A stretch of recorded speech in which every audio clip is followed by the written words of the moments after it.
Hello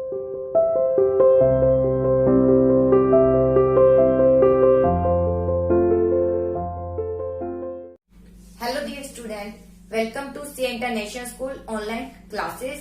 Dear plus one commerce class, today we will discuss about chapter second collection of data and topic mailing method.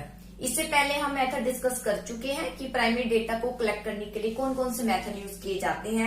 आज हम discuss करेंगे mailing method क्या है। उससे पहले मैं फिर बता देती हूँ कि जब डेटा कलेक्ट करते हैं तो हमारे पास दो ही ऑप्शन होते हैं, या तो हम डायरेक्ट उसी व्यक्ति से डेटा कलेक्ट करें जिससे हमें डेटा लेने हैं, या फिर किसी और व्यक्ति के थ्रू डेटा कलेक्ट करें, या मैं खुद ही किसी व्यक्ति को अपॉइंट करूं ताकि वो डेटा कलेक्ट कर लेकर आए।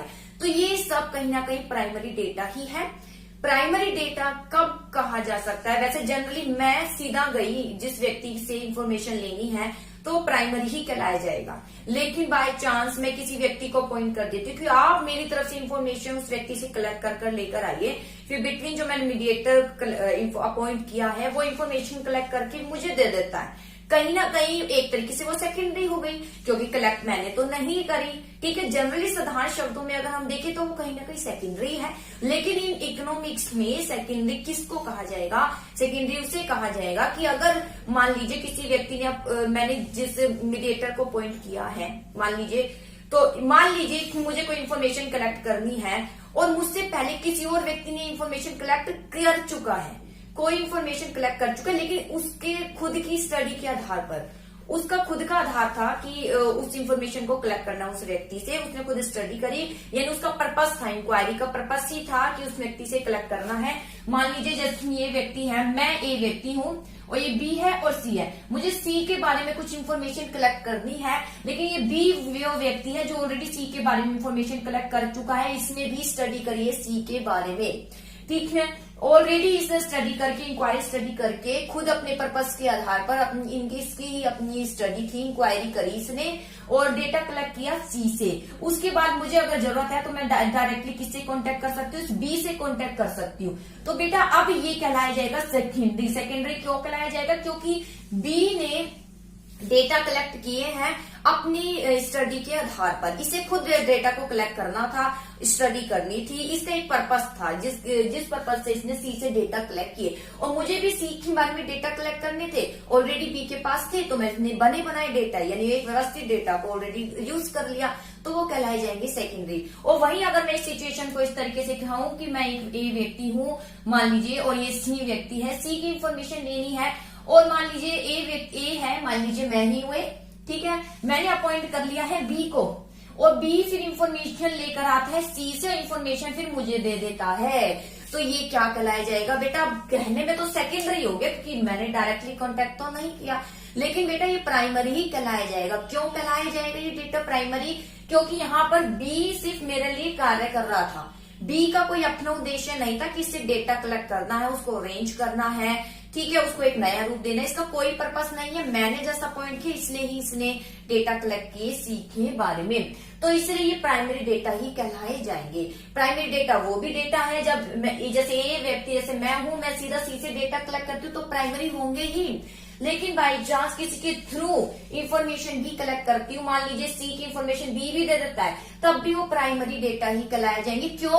क्योंकि बी अगर इंफॉर्मेशन दे भी रहा है तो बी सिर्फ सी के बारे में इंफॉर्मेशन दे रहा है, उसकी अपनी कोई स्टडी नहीं थी इस पर, यानी उसको कोई डेटा खास कलेक्ट नहीं करने थे, उसकी कोई इंक्वायरी नहीं थी, यानी उसको कोई उसने अरेंज कुछ नहीं करना था, वो जस्ट जैसे मैंने पूछा तो इसलिए वो सी के बारे में इंफॉर्मेशन दे रहा है बी, तो ये सब क्या कहलाए जाएंगे? प्राइमरी। तो देखिए अब इसी में हम नेक्स्ट मेथड पढ़ेंगे information through questionnaire and schedule. किस तरीके से अगर प्रश्नावली तैयार की जाती है तो किस तरीके से इंफॉर्मेशन कलेक्ट की जाती है प्रश्नावली को तैयार करके। तो स्केड्यूल बनाएंगे, बहुत से क्वेश्चन तैयार करेंगे। तो सबसे पहले इसमें आता है मेलिंग मेथड। ठीक है, इंफॉर्मेशन जब क्वेश्चनियर के थ्रू आप तैयार कर लेते हैं तो इसमें दो मेथड आते हैं, पहला है मेलिंग मेथड, सेकंड है न्यूमरेटर्स मेथड। अब आता है मेलिंग मेथड। क्या है बेटा? नेम से इंडिकेट है। इसके अंतर्गत क्या होता है, जो क्वेश्चनियर है यानी प्रश्नावली जो है वो क्या की जाती है, or mail to informant. Informant यानी सूचना देने वाला, सूचना देने वाले को मेल की जाएगी, तभी तो मेलिंग मेथड है। मेल की जाएगी प्रश्नावली। इस इंफॉर्मेंट को लेटर भी अटैच किया जाएगा कि भाई हम किस इंक्वायरी के पर्पज से आपसे ये इंफॉर्मेशन ले रहे हैं, हमारा क्या उद्देश्य है जिसके पर्पज से हम आपसे ये क्वेश्चन पुटअप कर रहे हैं, आपको मेल दे रहे हैं। मेल में कुछ क्वेश्चन पुटअप किए जाएंगे, क्वेश्चन के लिए वो आंसर देगा, और जब आंसर देगा तो ये कहेगा मैं क्यों आंसर दूं, किस लिए आप पूछ रहे हैं, तो किसने आप पूछ रहे हैं, तो इसका उद्देश्य भी जो इन्वेस्टिगेटर है वो बता देता है। अपनी प्रश्नावली जब भेजता है उसके साथ एक लेटर अटैच कर देता है कि जी इस स्टडी इस उद्देश्य से मैं आपके लिए प्रश्नावली तैयार करिए और आप मुझे ये इंफॉर्मेशन दीजिए। जैसे जनगणना होती है बेटा, तो जनगणना में क्या है, हर व्यक्ति से पूछा जाता है उसके बारे में कि कितने मेंबर हैं, सब कुछ। तो ये क्यों, अब अगर मान लीजिए कोई व्यक्ति आता है आपके घर पर, वो आपसे बारे में पूछे जी आप क्या करते हैं, कितने मेंबर है, तो आप हमेशा उससे ये पूछेंगे जी आप किस लिए आए हैं, आप क्यों ये क्वेश्चन पुटअप कर रहे हैं। तो वही यही क्वेश्चन पुटअप करेंगे कि आप ऐसे क्यों करना चाह रहे हैं, ऐसे क्वेश्चन आपने क्यों पुटअप किया, मैं क्यों आंसर दूं। इसलिए इसके साथ लेटर अटैच कर देगा जिसमें वही किस उद्देश्य से ये क्वेश्चन को प्रश्नावली भेजी गई है उसका उद्देश्य होगा। It assured information cap secret, साथ में जो इन्वेस्टिगेटर है जब वो क्वेश्चन प्रश्नावली तैयार करेगा, टेस्ट करेगा एक लेटर, ये भी निश्चित कर देगा कि जो इन्फॉर्मेशन है वो क्या रखी जाएगी, सीक्रेट रखी जाएगी, जो कि इन्फॉर्मेंट देगा वो निश्चित करेगा। अगर आप सीक्रेट रखना चाहते हैं हम सीक्रेट ही रखेंगे। Informant answer against question, informant क्या देगा, इन्फॉर्मेशन देने वाला आंसर देगा क्वेश्चन का और रिटर्न कर देगा इन्वेस्टिगेटर को, उसके बाद भेज देगा इन्वेस्टिगेटर को। तो ये है मेलिंग मेथड। इसके बाद आता है सुटेबल कहाँ होता है, एरिया वाइड, एरिया जहां वाइड है यानी बहुत बड़े स्तर पर अगर करना है, कहीं भी आप बेटा मेल ही तो करना है, मेल कर दीजिए। एक बार में कितने लोगों के पास मेल हो जाती है, 1000, कितने भी व्यक्ति के पास, जितना आप चाहे, कितने भी मीन्स एरिया वाइड जितने भी आप व्यक्तियों के पास भेजना चाहे, तो मेलिंग मेथड से बहुत ही कम समय में आप उनको मेल कर सकते हैं। इन्फॉर्मेंट एजुकेटेड, इसके लिए जरूरी है बेटा क्योंकि इन्फॉर्मेंट खुद ही फिल करेगा, इसको खुद ही फिल करके वापस रिटर्न करनी पड़ेगी। तो इसकी पहली कंडीशन ये है, इन्फॉर्मेंट क्या होना चाहिए, एजुकेटेड होना चाहिए। इन्फॉर्मेंट क्या होना चाहिए, एजुकेटेड। इसके बाद आता है मेरिट क्या है, इकोनॉमिकल है, ओरिजिनल है, वाइड कवरेज। इकोनॉमिकल है क्योंकि बहुत सस्ता है, आपको कुछ जानना तो है नहीं, मेल भेजना और सामने वाले को भी नहीं आना, वो आपको रिटर्न करके भेज देगा, इसलिए बहुत ही इकोनॉमिकल मेथड है।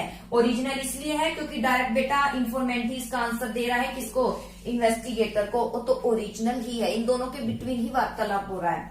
वाइड कवरेज, बड़े स्तर पर आप इस मेथड को यूज कर सकते हो क्योंकि खुद तो जाना ही नहीं है, मेल ही तो करना है, कितने भी व्यक्ति को आप जितना चाहे उसको मेल करके थ्रू आप इंफॉर्मेशन ले सकते हैं। इसके बाद आते हैं डीमेरिट क्या है, लेक ऑफ इंटरेस्ट। कई बार क्या होता है, कुछ क्वेश्चन इसमें ऐसे पुटअप किए जाते हैं, वो उसके सामने वाले के ऊपर डिपेंड है क्वेश्चन का आंसर दे या नहीं दे। अगर उसका इंटरेस्ट नहीं है, नहीं देना चाहता, तो कोई जबरदस्ती भी नहीं कर सकते, क्योंकि जब फेस टू फेस होता है तो मोटिवेट करते हैं, प्लीज हमें इसका आंसर चाहिए तो आप इसका आंसर दीजिए। लेकिन वही जब हम मेल दे रहे हैं तो मर्जी है उसकी, नहीं दे तो नहीं दे। तो कहीं ना कहीं अगर इंटरेस्ट का अभाव है तो क्वेश्चन जो पुटअप किए जाएंगे उसका वो आंसर नहीं देगा। फ्लेक्सिबिलिटी का बेटा अभाव है क्योंकि क्वेश्चन तो दे दिए गए हैं, जैसे पेपर आ जाता है, ठीक है, पेपर दे दिया आपको, उसमें क्वेश्चन है, अब उसमें कैसे चेंजेस कर सकते हैं, नहीं कर सकते ना चेंजेस, तो वही बात है, फ्लेक्सिबिलिटी का अभाव है। लिमिटेड यूज ही है, यहाँ केवल तभी यूज कर सकते हो जब इन्फॉर्मेंट एजुकेटेड है, अदरवाइज आप यूज कर ही नहीं सकते इसका, ठीक है। और इसके बाद आता है बायस, बायस यानी पक्षपात, या हर जगह आएगा बेटा डिमेरिट्स में, आप किसी भी मेथड में चले जाइए। बायस इसलिए, मान लीजिए जो इन्फॉर्मेंट है वो ही पक्षपात कर रहा है, यानी सही इन्फॉर्मेशन नहीं दे रहा जानबूझकर, तो सीधी सी बात है हमारे डेटा जो हम कलेक्ट करेंगे वो भी बायस रहेंगे, यानी पक्षपात वाले, यानी एक्यूरेसी उसमें नहीं रहेगी। इसलिए अगला पॉइंट लेस एक्यूरेसी जाएगी, कब, जब यही बायस बन जाएगा तो एक्यूरेसी भी क्या होगी, लेस एक्यूरेसी इसलिए भी होगी क्योंकि हो सकता है कुछ क्वेश्चन बहुत ही कॉम्प्लेक्स हो, समझ ही नहीं आए, जैसे क्लास में कई बार क्वेश्चन दे देते हैं घुमा के, तो आप क्या कहते हैं, मैडम ये समझ नहीं आ रहा, बताइए, वो तो चलो मैं खड़ी हूं तो मैं बता देती हूँ, अदरवाइज हम नहीं है और आपको सिर्फ क्वेश्चन पुटअप करना, क्वेश्चन दे दिए जाए और आंसर देना, फिर आप देंगे ही नहीं, इसमें क्या पाई जाती है, एक तरीके से लेस एक्यूरेसी। हो सकता है आप क्वेश्चन कुछ पूछा जाए और आप उसको कुछ और समझ रहे हैं कि ये क्वेश्चन उससे रिलेटेड है, आप क्वेश्चन ही नहीं समझ पाए और उसका गलत आंसर दे देते हैं, तो कहीं ना कहीं क्या होती है, लेस एक्यूरेसी पाई जाती है। तो ये है बेटा मेलिंग मेथड, जिसमें जो प्रश्नावली है मेल की जाती है इंफॉर्मेट को, और एक लेटर भी अटैच किया जाता है जिसमें निश्चित किया जाता है कि इंफॉर्मेशन सीक्रेट रखी जाएगी, और इन्फॉर्मेंट जो है आंसर देता है, और आंसर किसको रिटर्न कर देता है, इन्वेस्टिगेटर को। वहां सुटेबल है चाहे या वाइड है, इन्फॉर्मेंट एजुकेटेड होना चाहिए, काफी इकोनॉमिकल, ओरिजिनल, वाइड कवरेज है। आई होप टॉपिक समझ आया होगा। अब अगला आता है न्यूमरेटर मेथड क्या है। तो न्यूमरेटर मेथड बेटा हिंदी में बोलते हैं गणक विधि। तो इसमें न्यूमरेटर होते हैं, न्यूमरेटर अपॉइंट किए जाते हैं। न्यूमरेटर मतलब जो प्रश्नावली इंफॉर्मेशन जो लेता है बस न्यूमरेटर है। गणक गणना करता है, गणना मतलब इंफॉर्मेशन लेता है। तो question prepare according to purpose, इसमें प्रश्नावली तैयार की जाती है जैसे जैसे भाई हमारी स्टडी के अकॉर्डिंग जितने क्वेश्चन हमें पुटअप करने, क्या करने हैं, किसके बारे में करने हैं। Questionnaire himself numerator himself approach the informant, numerator खुद जाता है किसके पास, इन्फॉर्मेंट के बाद न्यूमरेटर खुद जाता है इंफॉर्मेशन लेने के लिए। और यहाँ क्या हो रहा था, मेल कर रहे थे, यहाँ पर खुद जाता है न्यूमरेटर जो इंफॉर्मेशन कलेक्ट कर रहा है। गणक बोलेंगे, न्यूमरेटर तब बोलेंगे क्योंकि इसने एक प्रश्नावली तैयार की है, तो उसके अकॉर्डिंग क्वेश्चन पुटअप करके उसका आंसर लेगा और खुद ही फिल करेगा। ठीक है, तो इसके लिए जो न्यूमरेटर एक स्पेशलिस्ट होते हैं, ये खास मेनली इन्वेस्टिगेटर अपॉइंट कर सकता है। ये इन्वेस्टिगेटर खुद भी न्यूमरेटर का एक रूप जो है फॉलो कर सकता है। तो himself questionnaire filled by numerator, फिर जो प्रश्नावली है न्यूमरेटर खुद फिल करता है। कैसे, पुटिंग करता है क्वेश्चन किसके आगे, इन्फॉर्मेंट के आगे, जिसे हम स्केड्यूल भी कह सकते हैं, यानी एक स्केड्यूल भी कह सकते हैं इस क्वेश्चनियर को। ठीक है, क्वेश्चन को पुटअप करते हैं, यानी एक स्केड्यूल, एक निर्धारित एक सिस्टमेटिक रूप से कौन से क्वेश्चन पहले पुटअप करने हैं, तो इस तरीके से पुटअप करते हैं आंसर, और सामने वाला फिर इन्फॉर्मेशन दे देता है। यहाँ पर सुटेबल इतना, यहाँ पर इन दोनों में अंतर इतना है, यहाँ पर जो इन्फॉर्मेंट है उसका एजुकेट होना जरूरी है, यहाँ पर जरूरी नहीं है, क्योंकि न्यूमरेटर खुद जाके क्वेश्चन पूछ रहा है, खुद फिल कर रहा है, तो बस आपको बताना ही है। Numerator himself schedule after seeking information, numerator खुद इंफॉर्मेशन कलेक्ट कर लेता है, खुद फिल करता है स्केड्यूल को, प्रश्नावली को, जब इंफॉर्मेशन कलेक्ट कर लेता है इन्फॉर्मेंट से। ठीक है बेटा, तो ये है न्यूमरेटर। यहाँ पर मेल कर रहे थे, यहाँ पर न्यूमरेटर खुद प्रश्नावली तैयार करके लेके जा रहा है इन्फॉर्मेंट से पूछ रहा है, और जो जैसे इन्फॉर्मेंट बता रहा है वैसे वैसे आंसर फिल कर रहा है। तो यहाँ पर सुटेबल क्या है, फिर इन्वेस्टिगेटर लार्ज फील्ड, जहां पर इन्वेस्टिगेशन का एरिया लार्ज है, यानी बहुत सारे क्वेश्चन पुटअप करने हैं, तो वहां पर बेटा ये मेथड यूज करना चाहिए, क्योंकि बहुत सारे क्वेश्चन पुटअप करने, यहाँ भेजोगे वो कहेगा इतना क्वेश्चन, कुछ आंसर देगा ही नहीं। फेस टू फेस होगा तो आंसर मैक्सिमम सबके ही दे पाएगा। इन्वेस्टिगेटर स्किल, इसके लिए जरूरी है कि जो इन्वेस्टिगेटर है, इन्वेस्टिगेटर यानी यही जो न्यूमरेटर है, क्या होना चाहिए, इन्वेस्टिगेटर इन्वेस्टिगेशन कर रहा है, स्किल होना चाहिए, उसे लैंग्वेज का पता होना चाहिए, किसके, इन्फॉर्मेंट की, क्योंकि इससे इन्फॉर्मेशन लेना तो इसकी लैंग्वेज का इसे पता होना चाहिए। मेरिट क्या है, वाइड कवरेज, बड़े स्तर पर इसका यूज कर सकते हो, बड़े स्तर पर इन्फॉर्मेशन कलेक्ट हो जाएगी। एक्यूरेसी है क्योंकि डायरेक्टली आप इंफॉर्मेशन कलेक्ट कर लेंगे, किससे, इन्फॉर्मेंट से, और इन्फॉर्मेंट खुद नहीं फिल करेगा, आप फिल करेंगे जैसे जैसा वो कह रहा है। तो इस एक्यूरेसी है, पर्सनल कॉन्टेक्ट है क्योंकि directly face to face contact हो रहा है। इम्पार्शियली है क्योंकि कोई पक्षपात कुछ भी नहीं होता है, फेस टू फेस कॉन्टेक्ट है, आप जैसे क्वेश्चन पुटअप कर रहे हैं वो आंसर दे रहा है, आप कुछ बदल कर भी क्वेश्चन पुटअप कर सकते हैं, रिलेटेड इन्फॉर्मेशन भी ले सकते हैं। कंप्लीटनेस, यहाँ पर एक बात थी कि कुछ क्वेश्चन से समझ नहीं आ रहा तो उसको फिल ही नहीं करेगा, यहाँ नहीं समझ आ रहा तो न्यूमरेटर बताएगा जिसका हम ये पूछना चाह रहे, इससे रिलेटेड आंसर दीजिए, तो कंप्लीट ही होगी क्वेश्चन। इसके बाद आता है डीमेरिट क्या है, एक्सपेंसिव है क्योंकि बेटा इसके लिए जो न्यूमरेटर है खासकर वो अपॉइंट किए जाते हैं। इन्वेस्टिगेटर जो है इसके लिए खासकर न्यूमरेटर जो अपॉइंट करने होते हैं।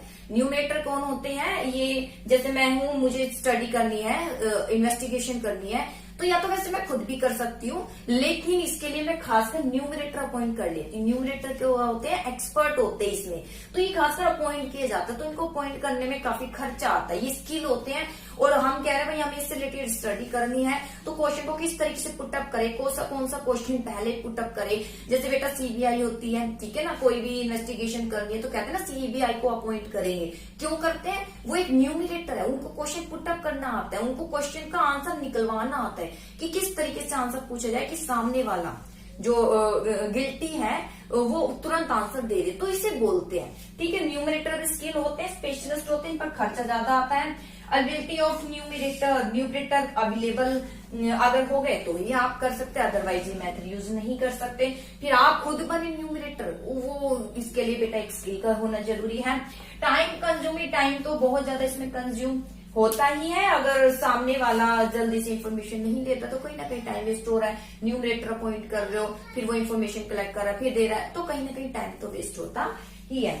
तो बेटा ये थी इसकी डीमेरिट्स, मेरिट्स और मीनिंग, दोनों को मैंने बता दिया है क्या क्या मेथड है। ये सब प्राइमरी डेटा ही है, तो प्राइमरी डेटा को कलेक्ट करने की सारे मेथड अब पूरे हो चुके हैं। तो बेटा इसको अच्छे से पढ़ने की कोशिश करना, कोई दिक्कत तो पूछ सकते हैं। ओके।